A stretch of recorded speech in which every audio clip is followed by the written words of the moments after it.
Bo, you're going to be making your first start since July 28th. How are you feeling? Feeling good, man. I'm excited. Yeah, it's an exciting time to get back and play football, be out there with the boys. I love being on the sideline, helping this young buck out with the headset on, but I enjoy playing football, so it's going to be a fun time to get back out there. How have you felt this week, just getting back into football form?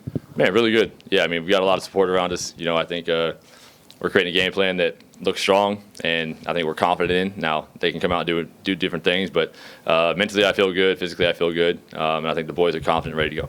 The O-line was one of the most efficient in the league last week. What have you seen from that group in your time on the sidelines? I think constant improvement every week. They're by far one of the most coachable groups on this team, and they stay, honestly, in the film room longer than anybody else. So, they're in there a long time just watching technique, watching certain blitzes.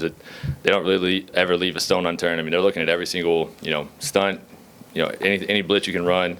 They're figuring out and they're talking, communicating with each other, right? Center, guard, talking to tackles, talking about receivers coming in to help. Running back, where's your help at kind of thing. And I think it leads to a successful day because there's never really a surprise when it comes to game day. What can you say about the Saskatchewan defense you're going up against? Strong front, well coached on the back end.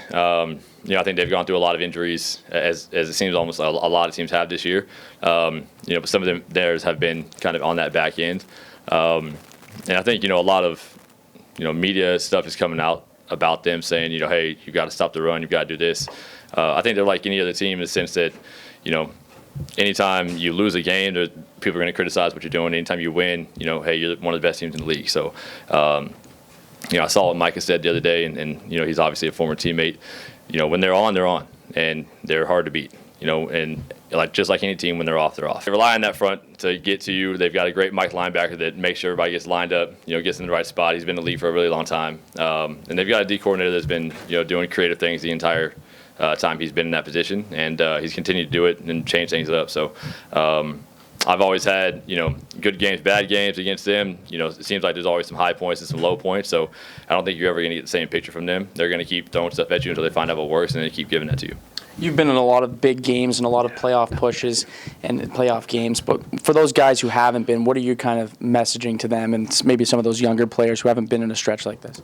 Yeah, I mean, I try to just, get guys to understand, first of all, we have a lot of veterans on this team. But we have, you got Chris Van Zyl, a guy that's been in the league for, what seems like 20 years. He's been with Scott, back in Toronto back in the day.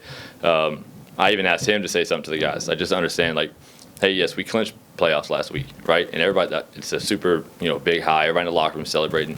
But it's not just about getting to the dance. The whole point is, you get that ticket to the dance, and now you have to improve and get better leading into playoffs. And I told him, I was like, listen, I've lost 2 Grey Cups at 15-3 and 14-4 to 99 teams. And it's because both those teams got hot at the end of the year and kept playing great throughout the end of the year. So our job right now is to not think that we can be complacent or think that we've made it and just coast into playoffs and then try to turn it back on, because that's just not how it works. In this league, you've got to get hot and continue to stay hot going into that last game, through that last game, into your first game, so that you're not missing a beat and taking the whole first quarter or second quarter to get ready in that playoff game. So the message has just been, hey, treat this like any other game. They're desperate right now. They're trying to win and keep their playoff hopes alive.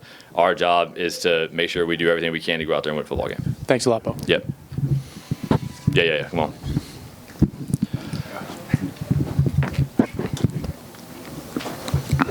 What's it like being the second best golfer on the team?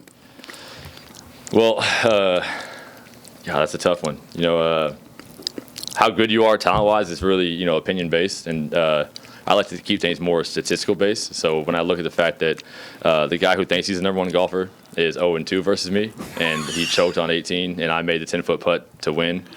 It's hard to ever say that guy's better than you. It's the same thing. This. It's the same thing on ping pong with Tyler Tanowski. He thinks he's the best ping pong player, but he's 0-3 against me in the last 3 games. And, I just think numbers speak for themselves. Thank you, Bob.